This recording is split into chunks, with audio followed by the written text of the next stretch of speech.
Привет, котятки! Я вот тут оказался и задумался, куда мы постоянно торопимся? Почему мы думаем, что мы что-то упускаем? Почему не можем просто радоваться жизни? Как сказал один умный человек, я не хочу всю жизнь работать, чтобы выжить. Я хочу жить, чтобы наслаждаться жизнью. И я с ним полностью согласен. Поэтому знаете, что я вам скажу? Закрывайте дверь в комнату, ставьте не беспокоить на телефоне и уделите хоть немного времени для себя. Мир подождет. Свои видео я воспринимаю как личные рекомендации с комментариями, а также делюсь тем, что я подметил во время просмотра и какие эмоции я испытал. Для меня это похоже на беседу с другом, так что я не буду никуда спешить, чтобы вас не обижать. И если вы готовы уделить мне немного своего драгоценного времени, давайте начинать.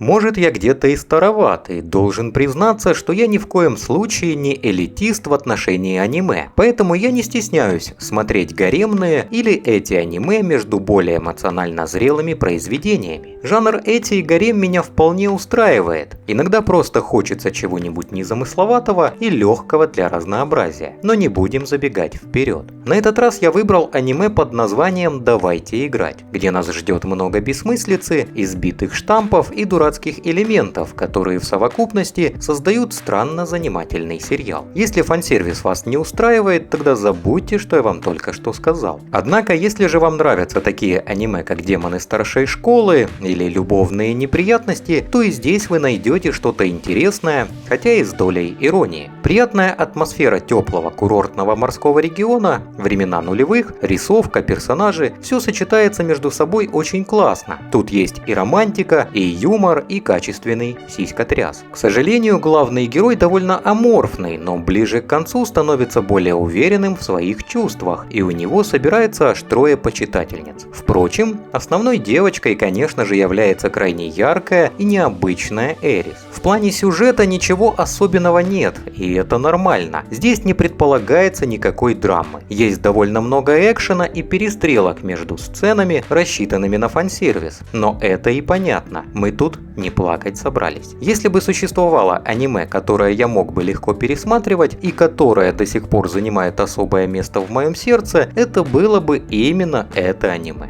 Однако я должен быть честен с теми, кто меня смотрит, и скажу вам, что я не могу настоятельно рекомендовать это аниме, но и отговаривать от его просмотра тоже не буду. На мой взгляд, это не аниме для всех. Оно не отличное и не плохое, это 12 довольно приятных серий, по мнению большинства моих знакомых, у которых есть опыт просмотра аниме в жанре эти. И учитывая мой довольно большой опыт, могу без труда сказать, что это одно из самых мягких аниме в этом жанре. В любом случае, это легкая и забавная история, которая несколько раз заставляла меня смеяться вслух. В общем и целом, если вы ищете короткое, не слишком серьезное аниме, сочетающее в себе элементы фан-сервиса и экшена, которое поможет скоротать время, попробуйте глянуть. Лично я впервые наткнулся на это аниме в старые добрые времена, в 2010 году, когда я был еще совсем ребенком. Я думал, что его эротический характер оставит у меня психологическую травму, и так как тогда я только знакомился с аниме, понятно, почему оно мне безумно понравилось. Но прошли годы, я вырос, и знаете, что я вам скажу? Ничего не изменилось. Я его все так же люблю. Знаете, я тут вспомнил один анекдот на эту тему. «Пап, ты можешь купить мне телескоп?»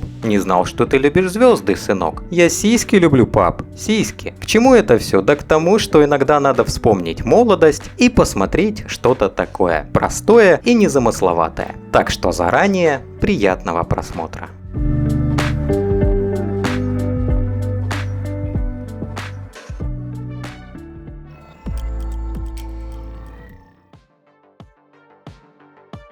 Итак, шутки в сторону. Студия Production IG нередко балует нас качественными хитами, и на сей раз на суд людской представила свое детище в жанрах экшен, фантастика и полиция. Не уверен, что вообще есть такой жанр, но так написано. Хотя лично я назвал бы это смесью киберпанка, экшена и детектива с элементами философии и еле проскальзывающими намеками на повседневность и романтику. В самом деле намешано здесь много, да, но что из этого получилось? Начну Начну с самого главного. Имя Амано Акиры в списках создателей лично меня очень обрадовало. Напомню, что с легкой руки этой женщины была нарисована манга «Репетитор Киллер Реборн», которую я просто обожаю. Так что я ожидал от «Психопаспорта» чего-нибудь нереально интересного или в пределах того. Лично меня захватило с первой же серии. Может быть, просто потому, что это было мое первое аниме в жанре киберпанк, не знаю. Мы имеем 2112 год, в котором всем и вся заправляет искусственная система под названием Сивилла. Центром этой истории становится Кагами Шинья, латентный преступник, психопаспорт которого 282. Столь высокий показатель не мешает ему жить нормальной жизнью. После смерти его товарища Сасаямы он винит себя в его смерти, но отвлечься от гнусных мыслей ему помогает работа, а также Акане. По сути, главные герои псы Сивиллы, которые убивают людей, у которых превышен показатель психопаспорта. В принципе,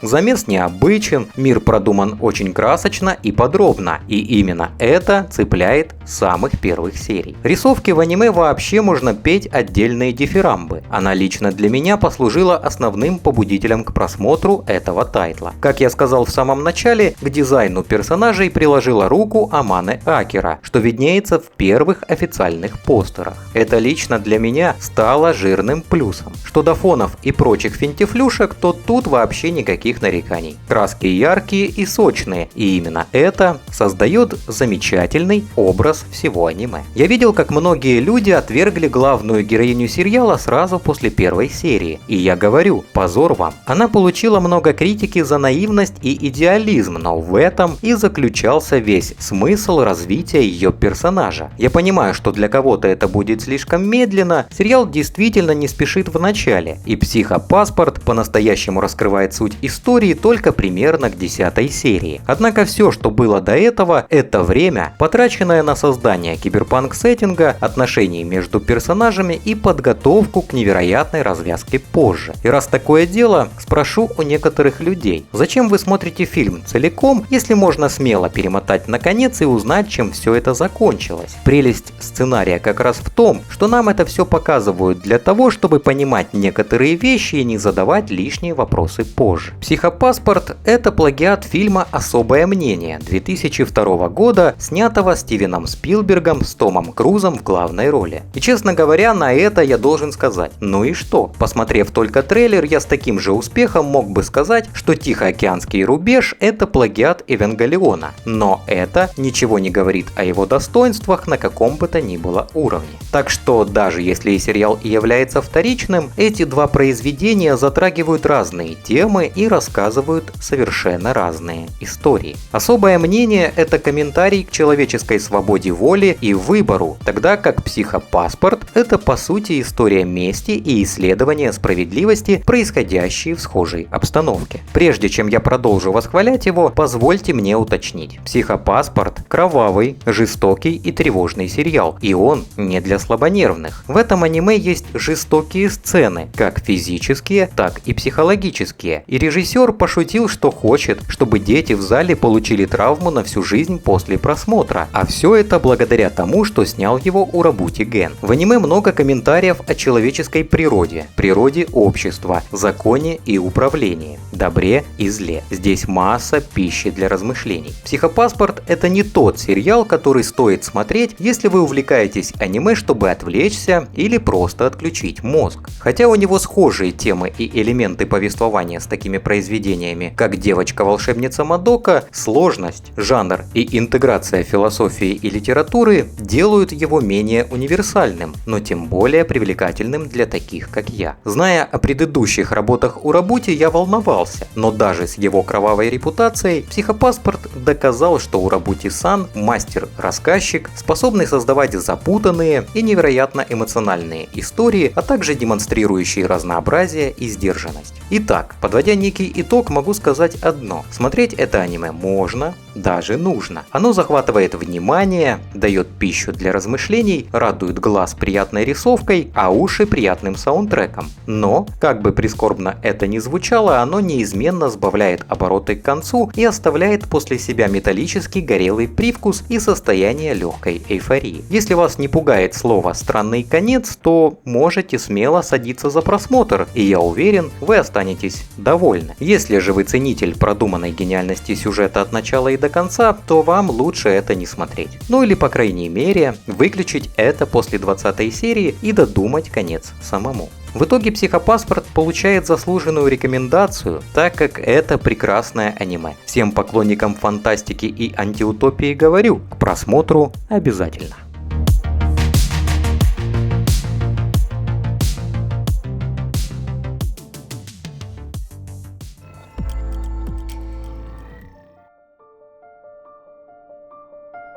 Мистика бывает разной. Это может быть что-то очень страшное, на что смотришь, а потом плохо спишь по ночам. А может быть что-то настолько запоминающееся и инфернальное, что смотришь и оторваться не можешь. Во втором случае чаще всего в моей памяти всплывают культовые игры серии Persona или же Меланхолия Харуки Судзумии, потому что в них была такая насыщенная атмосфера и совсем не детские сюжетные замуты. Но не только Atlus и Kyoto способны выдавать крутые произведения в жанре мистической повседневности. Дюрара – еще одна жемчужина этого жанра. Все начинается с того, что скромный школьник, совсем не скромным именем Рюгамина Микода, что в переводе означает «император Драконьей горы», переезжает из пригорода в Токио, в район Икебекура, славящийся своими увеселительными заведениями и загадочными вещами, происходящими то там, то тут. Слухов об этом районе ходило много. Тут как будто бы обитает одна из городских легенд. Черная мотоциклистка, которая ездит на байке, не издающем ни звука, что в Икебекура живет чуть ли не самый сильный человек в мире, что в том же районе живет человек, который знает все и обо всех. В общем, райончик попался странный, но относительно спокойный, чему Микода не мог не радоваться. Ведь он сам по себе тихий паренек и домосед. Однако, выйдя на улицу, он как будто оказался в совершенно другом мире. Если посмотреть на то, как подан сюжет, и на то, как персонажи в него вписаны, то получится чуть ли не идеал в моем понимании. Персонажи постоянно о чем-то говорят,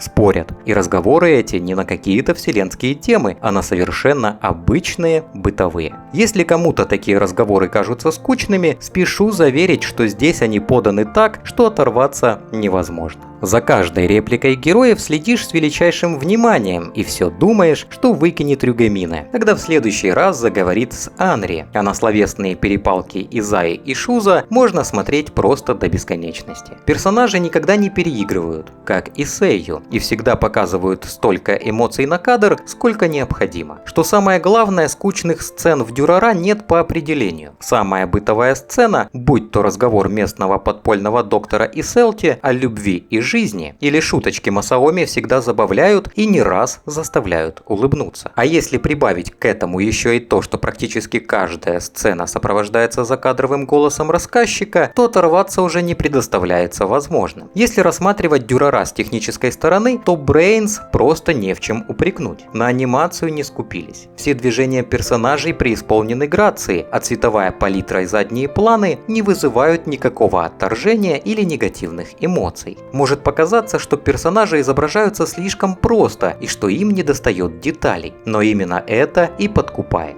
Рисовка Дюрара притягивает своей простотой и ненавязчивостью, просто лайт-новелла, перенесенная на экран. Что главное, авторы не стали утруждать себя отрисовкой всех присущих в кадре людей. Персонажей дальнего плана изображают бесцветными, с прорисовкой лишь главных деталей, чтобы можно было понять, да, это человек в кепке с плеером, а у этого в руке чемодан. Но это не вызывает желания немедленно возразиться проклятиями и разбить монитор ударом сапога. Напротив, это воспринимается как графический ход, чтобы отделять массовку и основной актерский состав. Что отрадно, Brains делают немало отсылок к своим аниме и аниме других студий. Например, первый опенинг выполнен в том же стиле, что и опенинг еще одной их работы – Бакана, в русском переводе «Шумиха». О нем я уже рассказывал, если не смотрели, советую. Это же аниме, точнее его название, служит паролем для входа на сайт местной виртуальной банды. Во многих кадрах мелькают плакаты темнее черного или или «Волчицы и пряностей». На одном из экранов даже был замечен кадр из второго сезона «Темного дворецкого», а два здешних персонажа и по совместительству два страстных атаку жарко обсуждают то лайт-новеллу некий научный рейлган, то играют фигурками Торадора. Перечислять можно просто до бесконечности, но раскрывать все пасхалки сразу будет как-то неинтересно. Лучше навострите глаза, протрите уши и смотрите. Brains все-таки мастера своего дела и знают, как правильно делать правильную интересную мистику. Для тех, кто в танке,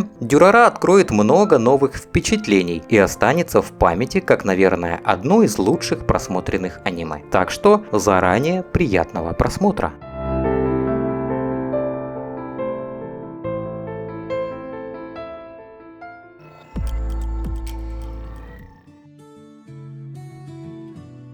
Вы все знаете, какой я фанат романтики, повседневности и подобного контента. Пересмотрел я тайтлов подобного формата немало. Романтика плюс повседневность для меня всегда топ. Но этот смело входит в мой личный топ-10. Благодаря странным ироническим поворотам жизни все приходит в движение. Ивакура Мицури опаздывает на свой первый день в старшей школе, заблудившись в Токио и не различая, где право, а где лево. Девушка, стремящаяся к успеху, загнала себя в угол, но на помощь приходит Шима Сосуке, который тоже опаздывает на первый день школы и, кажется, не обращает на это особого внимания. В этой странной встрече двух людей с противоположными взглядами Мицури спотыкается, но в один миг, проявив невероятную решительность, она снимает обувь и носки и продолжает бежать, несмотря на то, что асфальт отбивает ей ноги. Шима на мгновение замирает, словно наслаждаясь видом чего-то одновременно физически нелепого и для него эмоционально чуждого. Он не может удержаться и тоже бежит за ней с еще большей целеустремленностью, чем прежде. Пытаясь вовремя добраться до школы, оба персонажа оказываются втянутыми в новые начинания, сопровождаемые цветением сакуры. Новые начинания – это локомотив всех сюжетных линий в аниме, и в частности, это совершенно неожиданные начинания. Возможно, это было чистым совпадением, что Мицури и Шима оказались в одно время в одном месте, но по сути, возможно, им было суждено встретиться только при таких обстоятельствах. Эти двое, как и остальные персонажи аниме, связаны тем, что поступают в старшую школу, но у каждого есть своя зона комфорта, от которой они не хотят или не могут оторваться. Это своего рода граница, которая помогает защититься от разочарований как внешних, так и внутренних. Они считают, что лучше идти своим собственным путем. Поскольку у каждого есть свои комплексы или свои способы восприятия и переживания друг друга, практически невозможно понять, о чем думает каждый из них. Но как это часто бывает при вступлении в новые социальные сферы, зону комфорта нужно оставить позади, и вы попадаете в новый мир возможностей для людей, вещей и мыслей. При этом не обязательно полностью переосмысливать себя. В этом аниме есть множество мелких деталей, которые показывают, что персонажи понимают друг друга, даже если им неизбежно приходится оставлять некоторые вещи внутри себя. В результате возникает удивительный вид понимания и близости через понимание незнакомого. Признание того, что умение чувствовать обстановку с чуть большей осознанностью заставляет метафорические пропасти между людьми исчезать. Такие маленькие моменты накапливаются на протяжении всего сериала, расцветая в дружбу, которая, возможно, начинается неустойчиво, в итоге становится такой же уютной и удобной, как старая пара обуви. В этом смысле это настоящий ансамблевый сериал. Комедийный стиль в аниме более сдержанный, чем вызывающий. Комедия здесь это скорее утешение, чем катарсис. Режиссер и сценарист Д.А. Катоми выбирает более спокойную атмосферу, позволяя ей спокойно течь по экрану, будучи ярким, но не кричащим, иногда используя короткие кадры, чтобы дать возможность проникнуть в сознание зрителя. Теплота его атмосферы была настолько велика, что любое сочетание персонажей в любой обстановке, в любое время могло бы находиться в одной комнате, и диалоги звучали бы так же естественно, как летний ветерок. К финальному эпизоду сериала чувство товарищества прочно утвердилось, стало милым и прекрасным. Возможно, не все персонажи пережили судьбоносные молниеносные перемены в жизни, но им это и не нужно было. Достаточно было просто сделать первые маленькие шаги навстречу новому началу, и куда бы они ни отправились дальше, у них всегда будет кто-то, кто поддержит их и поможет им. Их мир стал немного теплее, и в этом вся суть. Этот сериал – настоящая зона комфорта, наполненная восхитительным смыслом. Для меня «Долой безделье» без сомнения один из лучших сериалов того сезона. Аниме показывает, что быть собой – это самое лучшее, что может быть. Так что не упускайте такую возможность и оцените его лично. Заранее приятного просмотра.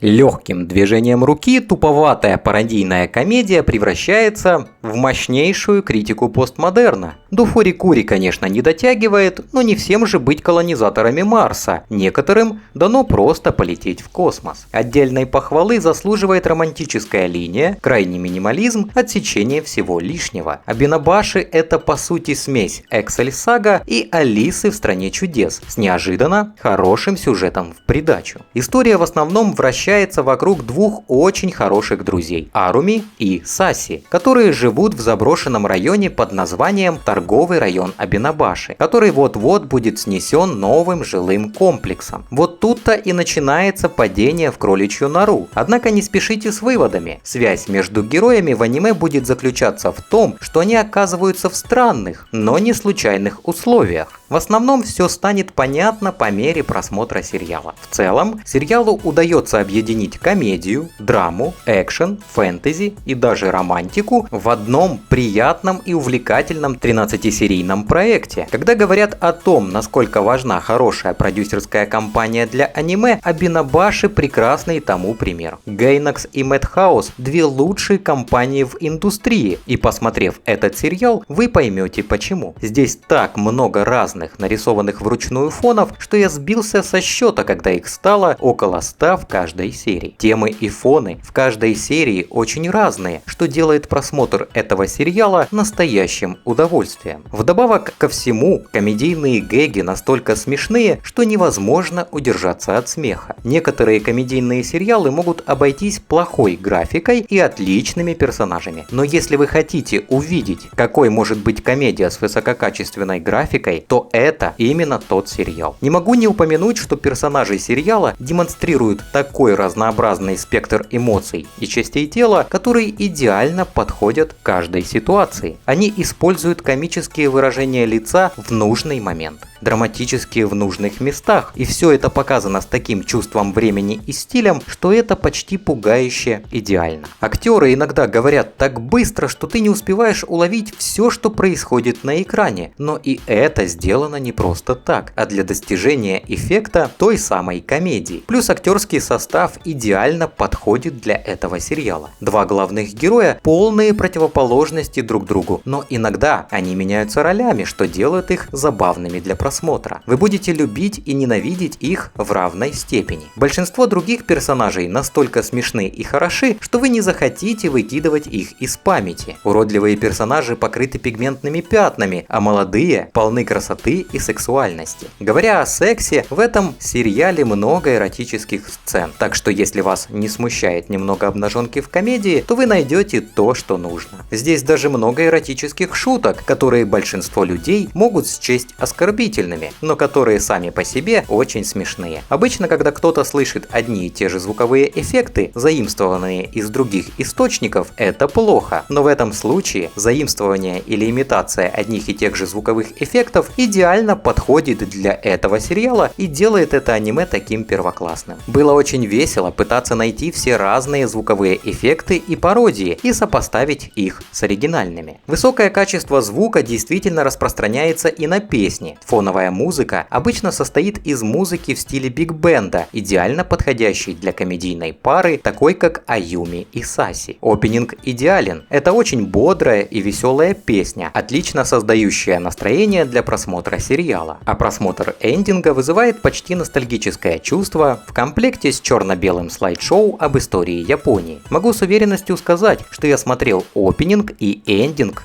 каждый раз, а это дорогого стоит. Темп сериала идеально выверен, комедия на высоте, визуальные гэги более чем безупречны, а пародий на другие медиа более чем достаточно. И все это просто веселое приключение. Обычно широкая публика воспринимает аниме как мультфильм с фарсовой комедией, обнаженной грудью и множеством криков, как в Акере. Кстати, это довольно хорошее описание сериала в 2 словах. Но это один из тех сериалов, которые идеально подойдут как для начинающего любителя аниме, так и для опытного зрителя. В общем и целом, Абинабаши – это одна из тех редких вещей, которая настолько сложна, насколько вы сами этого хотите. Это может быть просто комедией, а может быть сложной историей, серьезными мыслями о городском упадке и потере чувства общности. Выбирать вам. В этот раз вы получаете больше, чем платите. Не пропустите и обязательно нырните в этот мир с головой. Приятного просмотра!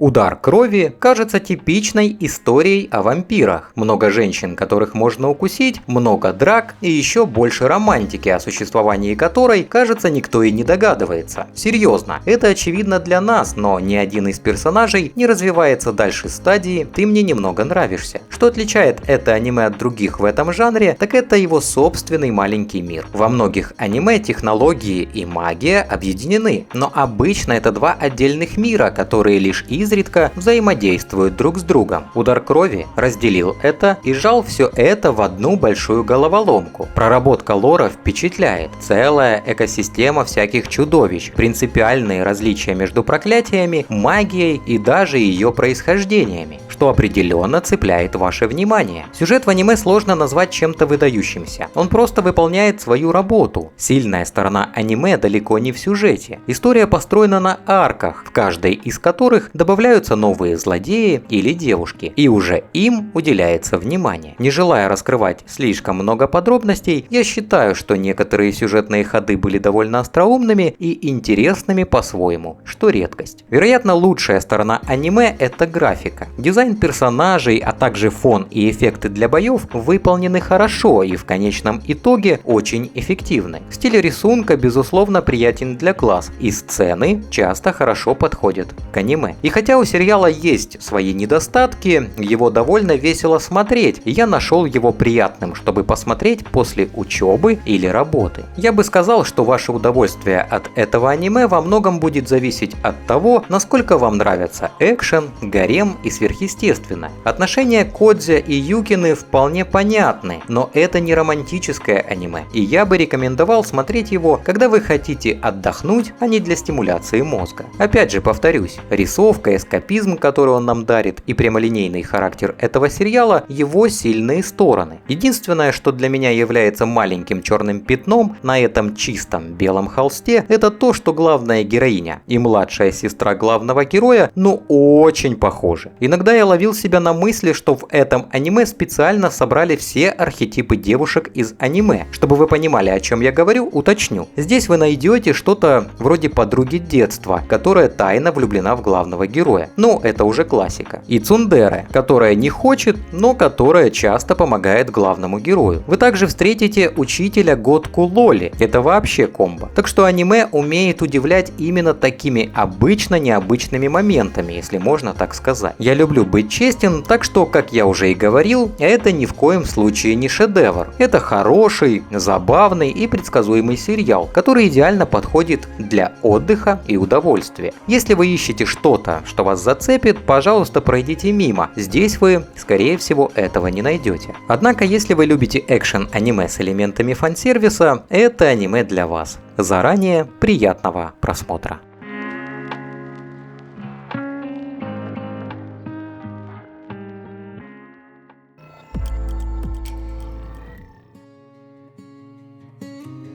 Знаете, есть отдельная категория аниме, в которых присутствует свой вайб. И дело даже не в рисовке и режиссуре от Shaft, что лично для меня всегда эталон качества. Попробую объяснить, что я имею в виду. В нем происходящее оставляет какую-то легкую грусть и сладкий привкус одиночества. Это все скорее показано как несколько историй любви, которые в конечном счете заставят вас заплакать. Любовь, трагедия, грусть. В этом сериале есть все необходимые ингредиенты, чтобы это сделать. Однако далеко не это сделало сериал таким особенным. Думаю, персонажи и то, как они были показаны, вот что было для меня важным аспектом при просмотре. Все они боролись со своими мечтами, что делать, с кем быть. Это было показано таким образом, что я полностью погрузился в это всем своим разумом. Как будто я стоял рядом с ними, наблюдая за их борьбой за свои мечты и любовь. Все они заставляли меня плакать и в хорошие, и в плохие моменты, которые они переживали. Знаете, коротко описать это аниме мне поможет фраза, которую я услышал во время просмотра. Сохраните свои желания в воспоминаниях, которые вы не хотите забыть. F.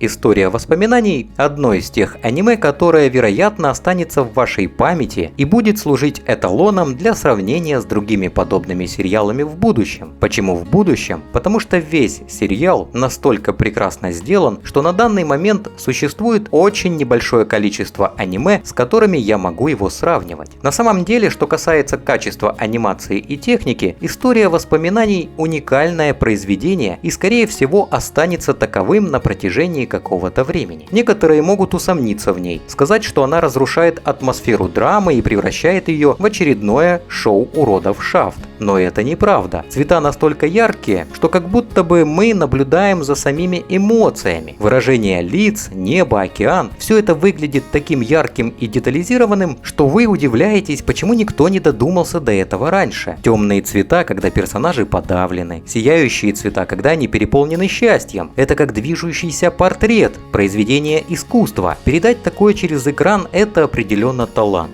В истории одновременно развиваются две параллельные сюжетные линии. Первая представляет собой простой любовный треугольник между парнем и двумя девушками, чем-то похожий на настоящие слезы. Однако именно вторая сюжетная линия делает его яркой звездой среди множества других аниме того же жанра. Концепция второй истории была призвана тронуть сердце. Она построена на сочувствии и грусти. Сюжет в ней написан таким образом, что зрители подсознательно понимают, что этой паре суждено быть вместе, но из-за некоторых обстоятельств их отношения становятся практически невозможными. В целом, история и персонажи призваны вызвать у нас, зрителей, смешанные эмоции. F. История воспоминаний – это действительно великолепное романтическое аниме, которое не должен пропустить ни один любитель романтики. Противостояв в свое время такому могущественному титану, как Кланат, этот короткий аниме-сериал оказался достойным соперником. Если вы любите романтические аниме, то вы точно не разочаруетесь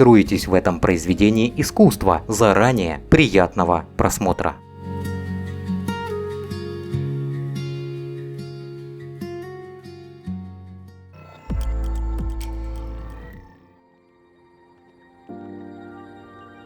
Каждый раз себе повторяю, что не следует судить о книжке по ее обложке. И в этот раз хочется рассказать про аниме «Моя история». Когда я начинал смотреть, у меня закралась мысль, а ведь это тот самый вайб 2010 года, который я так люблю. Итак, нас ждет легкая и прекрасная романтика, а также свежий и нереально классный юмор на протяжении всех 24 серий. Это история о любви между двумя главными героями – Такео и Ямато. И на первый взгляд они кажутся совершенно не похожими друг на друга. Не нужно быть гением, чтобы это понять, ведь они совсем не похожи. Такео выглядит как профессиональный борец сумо, ростом почти 213 сантиметров, а Ямато как хрупкая школьница. Однако история это не только о внешности, потому что в этой истории любви судьба сводит их вместе таким образом, что слово «любовь» приобретает свой глубокий смысл. Сериал написанный Казуне Кавахарой, и это, на мой взгляд, классика жанра романтической комедии. претензии. Интересный момент заключается в том, что здесь нет любовного треугольника между двумя главными героями. Да, у нас есть Сунакава Макото, который, кажется, привлекает почти любую девушку. Однако он скорее полная противоположность плейбою, ведь он не заинтересован в поиске девушки и посвящает все свое время, чтобы помочь своему другу испытать любовь. Понимаете общую картину? Это закладывает фундамент для основной сюжетной линии, которая связывает Такео с другими персонажами и вместо того, чтобы превращать сериал в драму, дает нам что-то новое. На протяжении всего сериала он становится частью истории любви, которая навсегда меняет его жизнь. Первые несколько серий легко раскрывают многие факты о главных героях. Такео внешне производит впечатление человека, который мог бы напугать почти любую девушку. Однако он парень с золотым сердцем. Затем появляется Ямато, милая, невинная девушка, которая влюбляется в Такео с первого взгляда после того, как он спасает ее в поезде от, по всей видимости, извращенца. Сериал подходит к этой концепции тщательным планированием, и первые эпизоды развивают химию между ними. Что меня заинтересовало в начальной завязке, так это то, как Такео будет познавать любовь. Очевидно, что ему не хватает опыта в отношениях. Это касается свиданий, выбора подходящих моментов или первого поцелуя. Его внешность также способствует тому, что его часто неправильно оценивают. Тем не менее, сериал очень умело раскрывает персонажей. С помощью флешбеков и характеристик мы видим, каким был Такео в детстве. Сериал также убедительно показывает зрителям, почему другие меняют свое мнение о Такео по мере развития сюжета. Четко и ясно изложить историю задача непростая, а как насчет того, чтобы просто свести их вместе? Хотя темп повествования поначалу кажется немного резким, я могу честно сказать, что сериал привлекательно показывает их развитие как пары. Это происходит благодаря появлению других персонажей, которые помогают раскрыть их лучшие качества. Например, есть Ай, старшая сестра Макото. И хотя поначалу она может показаться соперницей в любви, сериал быстро дает понять, что Такео смотрит только на Ямато. На протяжении всего сериала Такео ищет разные способы, чтобы понять, что значит отношения. Это включает в себя чтение женских журналов, обучение кулинарии и даже очень комические попытки попрактиковаться в поцелуях с другом. Мы также получаем хорошее представление о том, что Такео хочет быть с Ямато как физически, так и эмоционально. Поскольку у Такео нет опыта в любви, сериал вдохновляет его на самосовершенствование и деликатно связывает его отношениями с Ямато, Макото и Ай. Несмотря на всю свою миловидность, можно задаться вопросом о темпе повествования. Да, возможно, для просмотра сериала потребуется терпение. К счастью, в нем есть комедия, которая добавляет развлечения. Вместо того, чтобы полагаться на грязный фан-сервис или шокирующие моменты, сериал обладает очаровательным чувством юмора. Главная его часть исходит от пары наших главных героев, которые демонстрируют человеческие эмоции, типичные для любой романтической комедии. Адаптацией манги занималась студия Madhouse, и, честно говоря, это великолепно. Цветовая палитра, как и дизайн фонов и персонажей, передает классическую атмосферу романтической комедии в жанре сёдзе. Конечно, Такео выделяется как самая заметная фигура в сериале. Ямато обладает невинным видом цветка, а брат и сестра Сунакавы изображены как настоящие красавицы. Это создает разнообразие в главном составе, к которому зрители могут привязаться. И говоря о разнообразии, сериал также показывает другие локации помимо школы, например, лес и пляж. Наконец, несмотря на классический пляжный эпизод, фан-сервис в сериале не основан на демонстрации обнаженного тела. Вместо этого он способствует развитию отношений между главными героями. Под конец лишь скажу, в этом аниме есть одна идея – любовь. И это по-своему прекрасно. Очевидно, что Madhouse создали культурный шедевр, который, я надеюсь, однажды может положить начало эре всеобщего мира. Не пропускайте такое чудо и заранее приятного просмотра.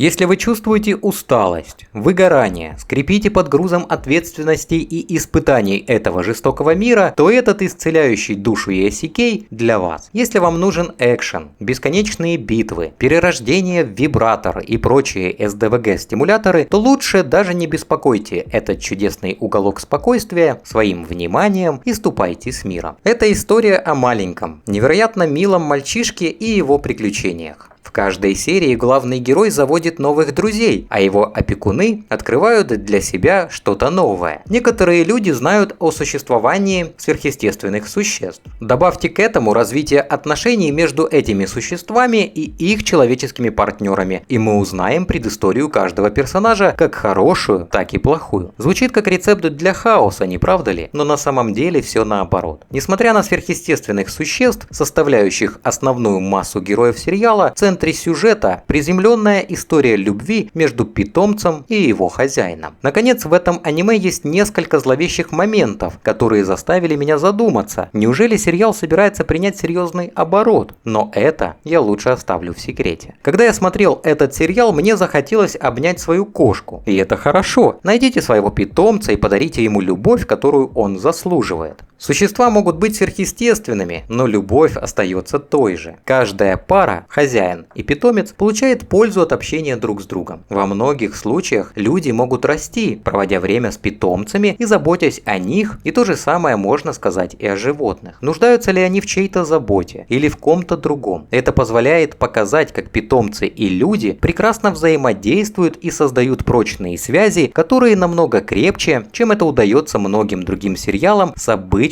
человеческими персонажами. И имейте в виду, это питомцы. Они не умеют говорить, но они могут выражать эмоции и действовать. В целом, взаимодействие между всеми персонажами просто великолепны. Друзья ведут себя как друзья и, кажется, прекрасно проводят время, общаясь друг с другом. Однако, как уже отмечалось, настоящий блеск сериала заключается во взаимодействии питомцев и людей. Между ними так много легких и милых моментов, за которыми просто приятно наблюдать. И в каждом поступке каждой пары чувствуется огромная любовь. Если вам нужен перерыв от вашего обычного просмотра аниме, или может быть что-то, что можно использовать в качестве фона для домашних дел, хобби или учебы, я думаю, это аниме идеально подойдет. Если вы ищете короткое, но захватывающее зрелище, которое поднимет вам настроение, то это оно. Заранее приятного просмотра.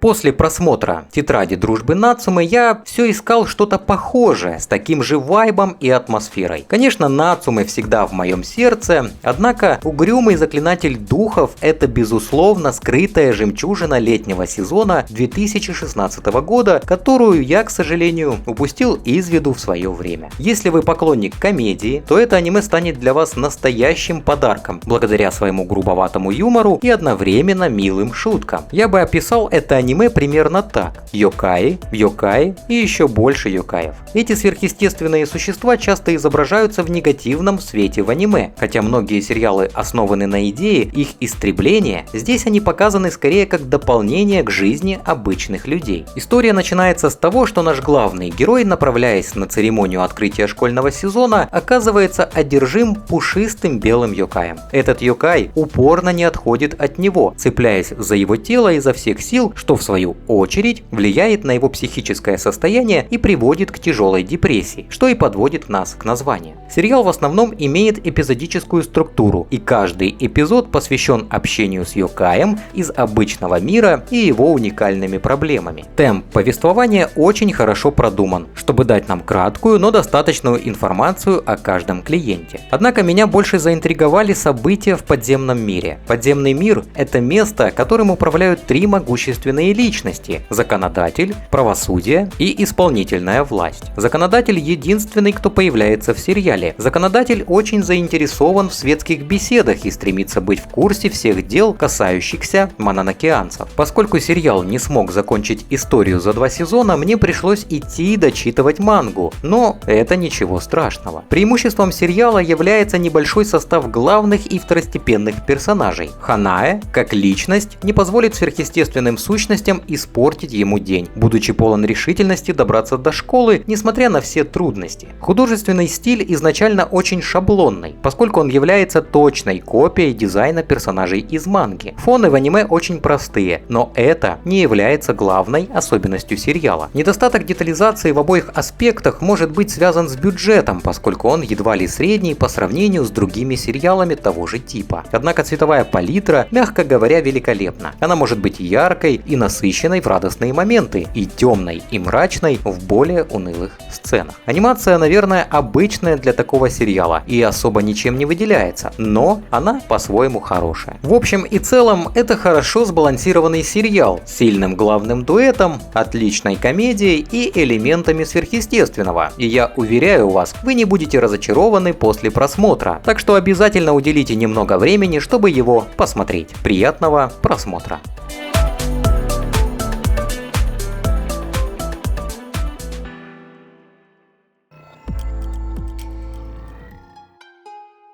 Ну вот и все, котятки. Мое видео подошло к концу. Надеюсь, этот список скрасит пару ваших вечеров и подарит то самое чувство тепла. Обязательно делитесь в комментариях своим любимым аниме. Мне очень интересно почитать. Ну и конечно же ставьте лайк. Подписывайтесь на канал, если еще не с нами. И не забывайте, что колокольчик обладает магической силой, которая не даст вам пропустить новый разбор аниме. Не болейте, смотрите только хорошее аниме и любите друг друга, как это делают главные герои наших сериалов. Всех обнимаю, берегите себя и помните, вы самые лучшие. До новых встреч, пока-пока.